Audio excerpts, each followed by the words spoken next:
What's going on, Spitfires? Welcome back to another episode of the Spitfire podcast. Today I've got something in store for you. This is a recording from a talk I did on January 6th to a group of association professionals about finding productivity in an overloaded, overwhelmed day.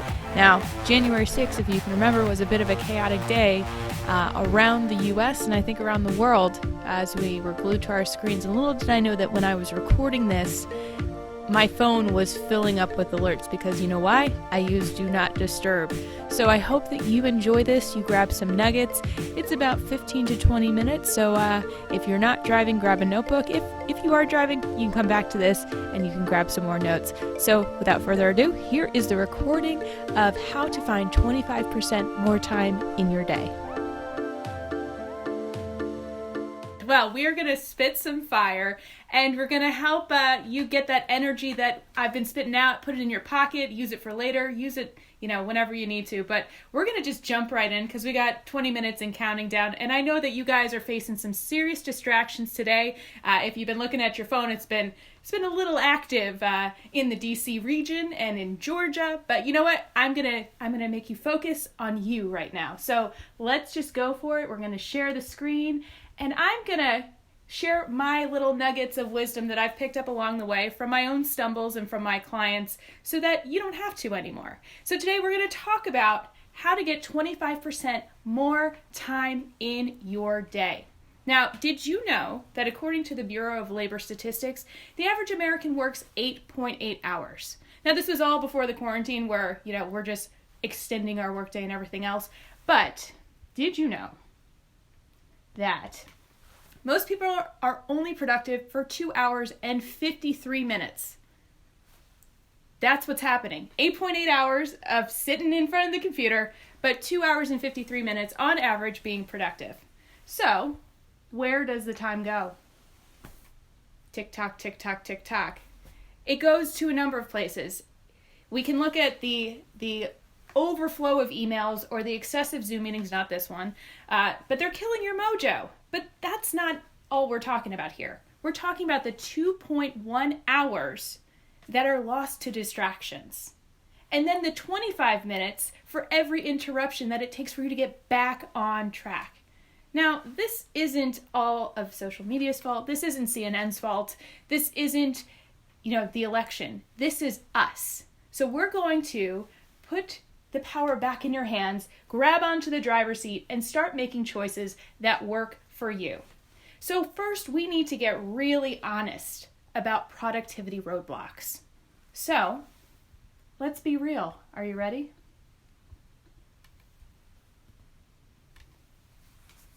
What gets in the way of you being or feeling productive?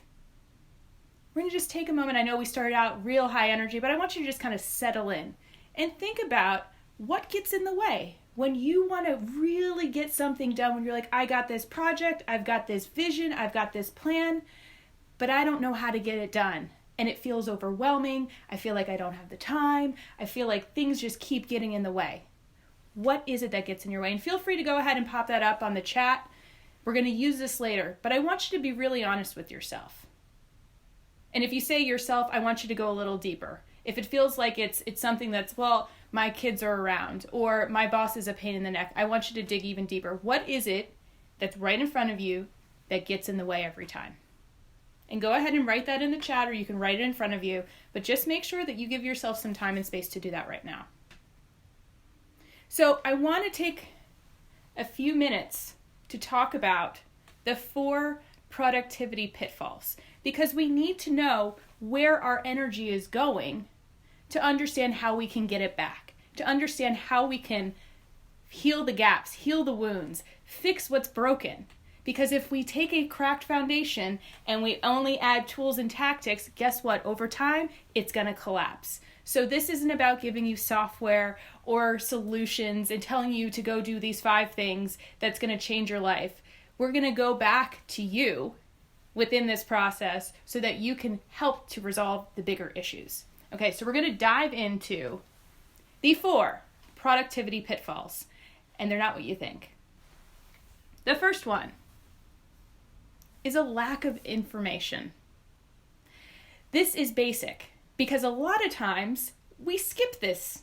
We hear something and we say, oh yes, I know exactly what you mean. Let me go and do that now. But we don't have enough information. We haven't taken the time to assess what is it that we know, what is it that we don't know, and who may know it. Instead, we're jumping into go, go, go, do, do, do, and then we're left with, oh no, I don't have what I need. So then we get into the distractions of looking in places that we're not even sure where we're going to find them because we're inside ourselves. We're assuming that we need to be the problem solver because we've created the problem. The reality is we need to open up the door to other opportunities and solutions for us to ask those imperative questions of what do I know, what don't I know, and what do I need to know, and who might know it. So think about where have you had a lack of information, where it's taken you off course, where you haven't been able to focus on what's important, where you've started to stumble. And right next to lack of information is its good friend, lack of a plan. Now, if you look at your to-do list, I bet it's a mile long. If you're in the association world, I know this quite well. You've got pages and pages and pages. And guess what happens when you don't get most of those things done?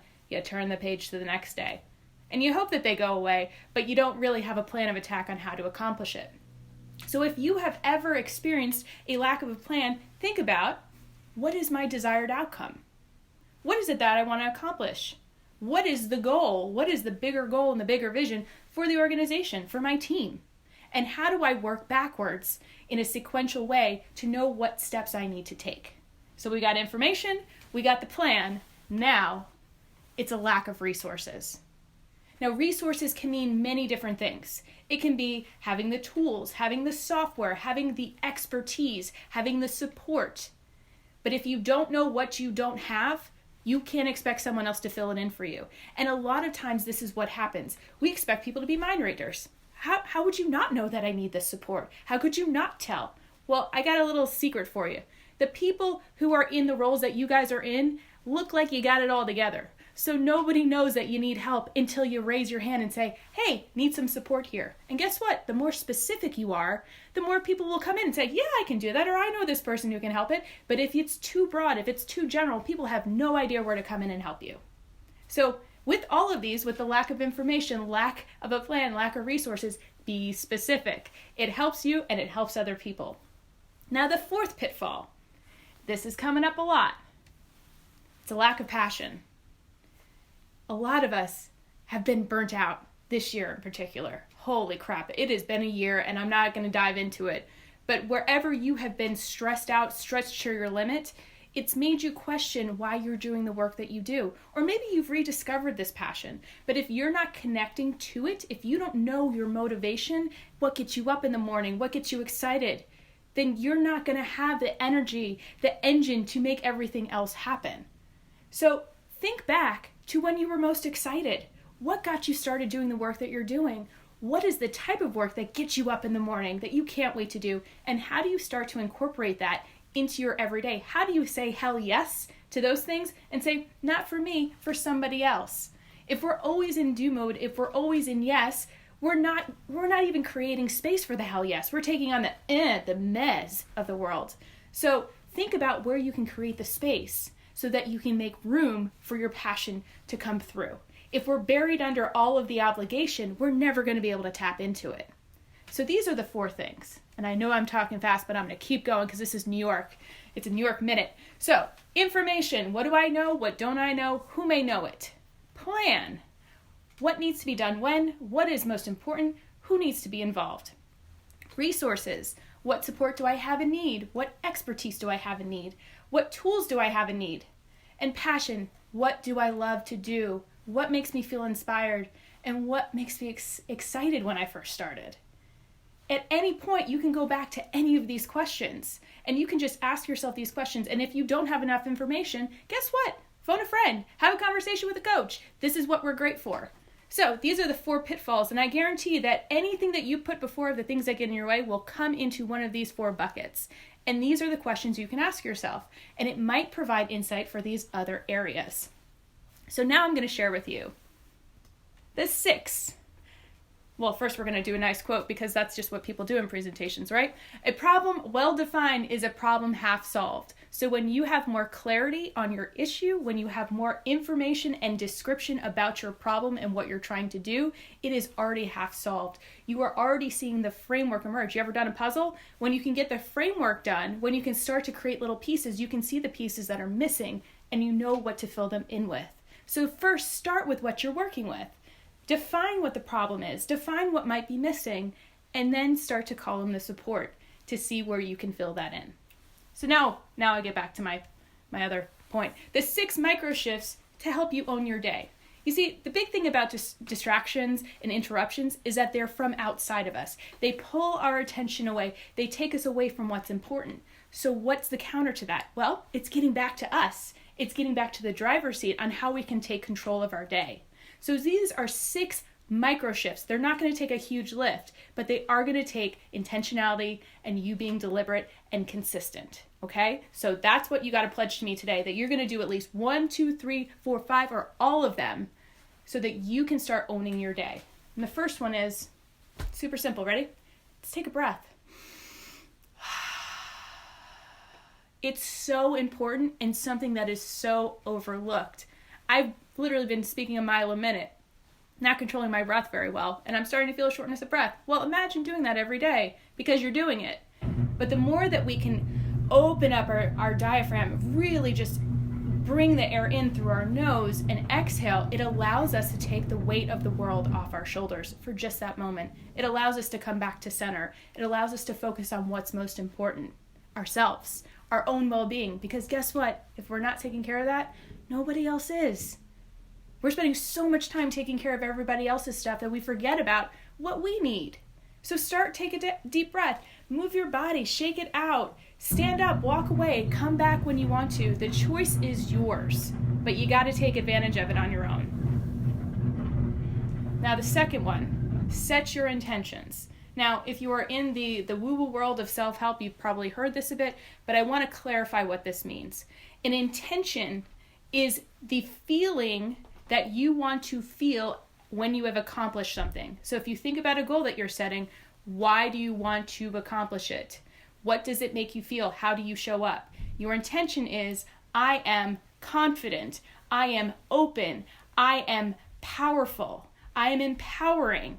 And everything that you do, every action, sets its course for that. So if you are speaking to a group, write your intention on the top of the page. If you're about to enter a meeting, write your intention of, I am here to be clear, to provide information, to create space for communication. I'm here to have a vision decided on.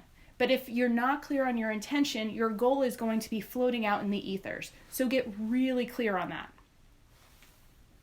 Here's the third one. Focus on one thing. One thing.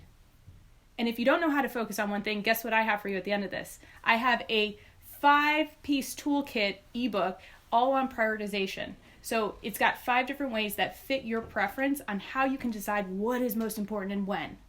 If we look at a laundry list of a to-do list, we're going to see everything as one thing to do, and it's impossible. We see it as overwhelming.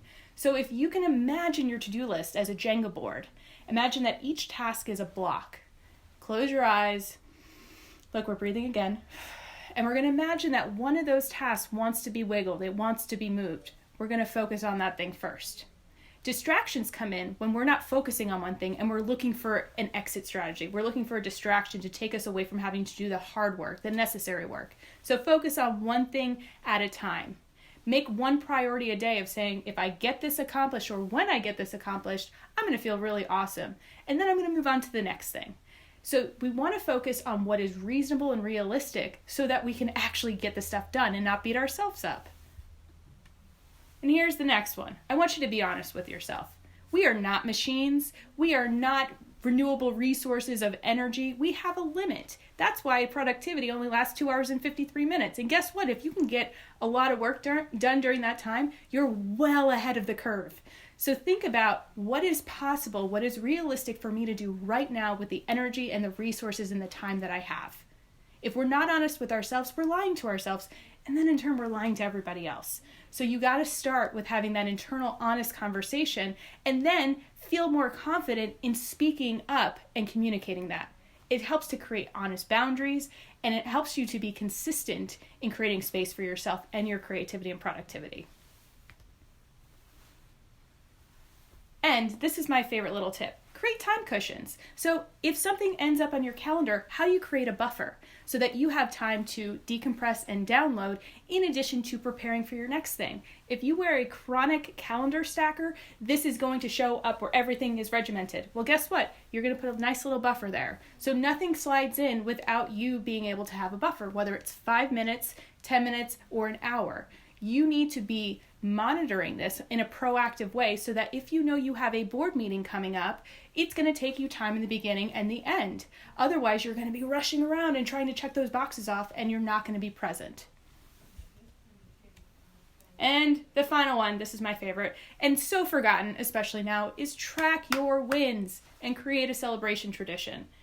Wins can be as simple as, I got up and I brushed my teeth, or you know what? I was really awesome to myself today because I gave myself words of encouragement. I set my intentions. If you aren't tracking your wins, no one else will. And it makes, honestly, your performance review at the end of the year much easier when you're tracking these. And it gives you healthy self-esteem. And you get to be the example that you want to see in other people. So these are the 6 things that you can do to micro-shift your day. Take a breath, set your intentions, focus on one thing, be honest with yourself, create time cushions, track your wins, and celebrate. And did I hit the 20-minute mark? I did. So here's the gift for you guys. You can go to spitfirecoach.com/NYSAE. This is a free ebook download that you can get with these 5 key tools to maximize your day. They're awesome. I use them with my clients all the time. And a little bonus gift. I got a discount code for you guys if you want my 2 books, Spitting Fire, Your Guide to Reignite Your Passion at Homework and Beyond, and the ABCs of Awesome Living. And that's all I got for you today.